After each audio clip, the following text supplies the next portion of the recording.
تحیت اسلامی السلام علیکم ورحمۃ اللہ وبرکاتہ۔ محمد صلی علی رسول الکریم اما بعد، اعوذ باللہ من الشیطان الرجیم، بسم اللہ الرحمن الرحیم۔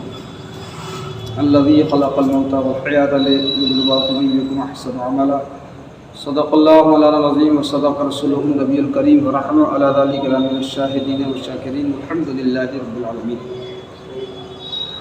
آئیے حضرات، ایک مرتبہ مدونہ انداز میں بارگاہ رسالت مآب جناب محمد رسول اللہ صلی اللہ تعالیٰ علیہ وآلہ وسلم میں ہدیہ درود پاک۔ اللہم صلی علی سیدنا شفینا مولانا محمد وعلی آل سیدنا شفینا مولانا محمد بعدد کل شیء معلوم لک ورب ارنی بجمالک وجمال رسول اللہ، یا رسول اللہ یا رسول اللہ یا رسول اللہ صلی اللہ تعالیٰ علیہ وآلہ وسلم۔ اعلیٰ حضرت عظیم برکت رضی اللہ تعالیٰ عنہ بارگاہ رسالت مآب صلی اللہ علیہ وسلم میں اخراج عقیدت پیش کرتے ہیں۔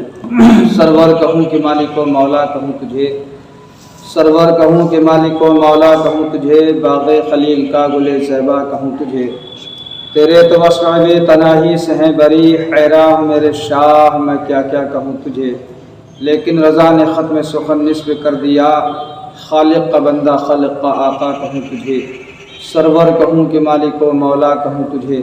حضرات، فی ماہ ربیع نور شریف جو ہمارے رات کے سروں پر جلوہ گر ہے، اللہ تعالیٰ کا نہایت ہی عظیم الشان ہمارے رات کے اوپر ایک احسان عظیم ہے کہ اللہ تعالیٰ نے سرور کونین صلی اللہ علیہ وسلم کے صدقے میں اسی پیارے محبوب جناب محمد مصطفیٰ صلی اللہ تعالیٰ علیہ وسلم کا دامن اقدس ہمیں اور آپ کو عطا فرمایا، ان کی غلامی عطا فرمائی، اور رب تعالیٰ کا یہ سب سے بڑا احسان عظیم ہے کہ اللہ تعالیٰ نے ہمیں اور آپ کو دولت ایمان سے مالا مال فرمایا۔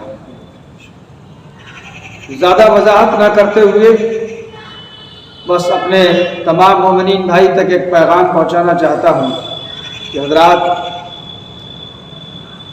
ہمیں اور آپ کو ہر حال میں اپنے رب تعالیٰ کا شکر و احسان ادا کرنا چاہیے۔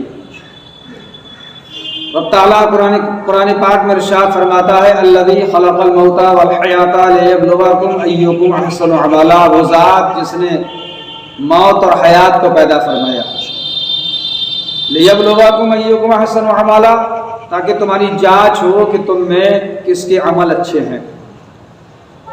ہمیں اور آپ کو غور کرنا چاہیے کہ آج ہمارے اور آپ کے اعمال بس اللہ تعالیٰ اپنی پناہ میں رکھے۔ میرے بھائیو، اللہ تعالیٰ نے ہم پر بے شمار فضل و کرم فرمائے۔ سب سے پہلے ہمارے لیے ضروری ہے کہ ہم اور آپ نبی پاک صلی اللہ تعالیٰ علیہ وآلہ وسلم کی اتباع کریں۔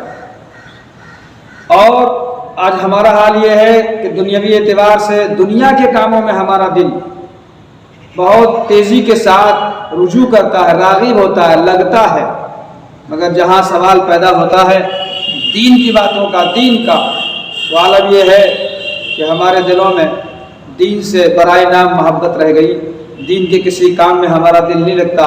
حضرت امام حسن بصری یا غالباً حضرت مالک بن دینار رضی اللہ تعالیٰ عنہ کا قول ہے کہ اگر 3 کاموں میں تیرا دل نہ لگے تو سمجھ لے اللہ تعالیٰ نے تجھ سے توفیق کے دروازوں کو بند کر دیا ہے۔ اللہ کی توفیق ہونا یہ بھی ایک بہت بڑی نعمت ہے۔ انسان گناہوں سے توبہ کرتا ہے، یہ اللہ تعالیٰ کی توفیق ہے۔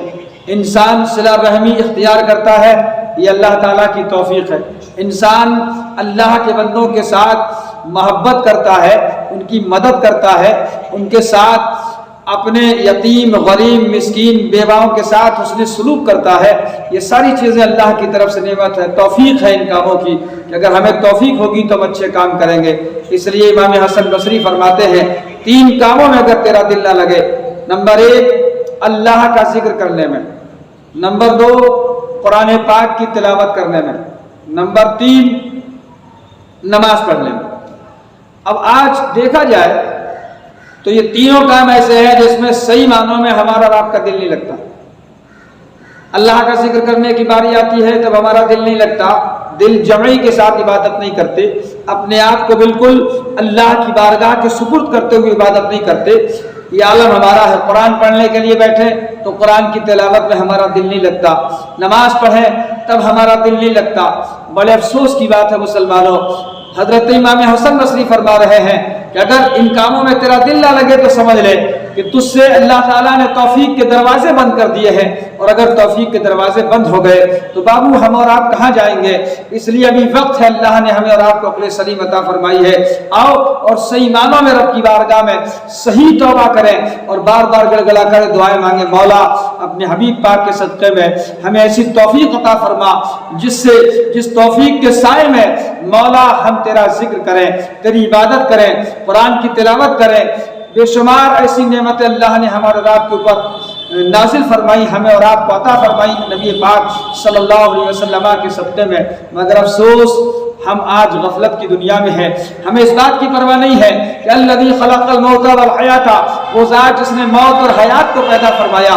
مطلب یہ ہے کہ ہمیں یہ زندگی دی گئی، اس کے بعد ہمیں موت دی جائے گی، اور اس پر یہ ہماری جانچ ہوگی کہ ہم نے اپنی زندگی میں کتنے اچھے عمل کرے تھے، کتنا اللہ کا ذکر کیا تھا، کتنی قرآن کی تلاوت کی تھی، کتنا ہم نمازوں میں کتنی ہم عبادتیں کیا کرتے تھے۔ اگر ہم اپنے بزرگوں کے قول اٹھا کر دیکھیں تو معلوم یہ ہوتا ہے کہ ہمارے بزرگ ساری رات اللہ کی عبادت کیا کرتے تھے، اور عبادت کرنے کا یہ طریقہ ہوتا تھا کہ ہم اور آپ اس کا اندازہ نہیں لگا سکتے۔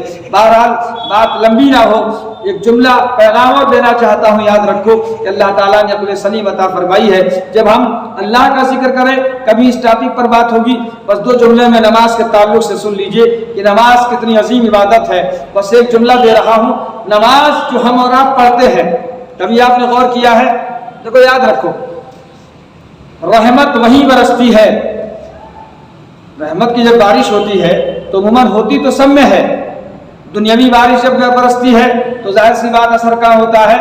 پتھریلی زمین پر دنیا کی بارش کا اتنا اثر نہیں ہوتا، اور اگر زمین کچی ہے تو ظاہر سی بات اثر ہوگا۔ ٹھیک اسی طرح رحمت باری تعالیٰ ہوتی ہے اگر ہمارے دل اللہ کے خوف میں ڈوبے ہوئے ہیں، دل راغب ہے، نبی پاک کی محبت میں راغب ہے، تو اللہ نے چاہا یقیناً اس بارش کا فیضان ہمیں اور آپ کو ملے گا۔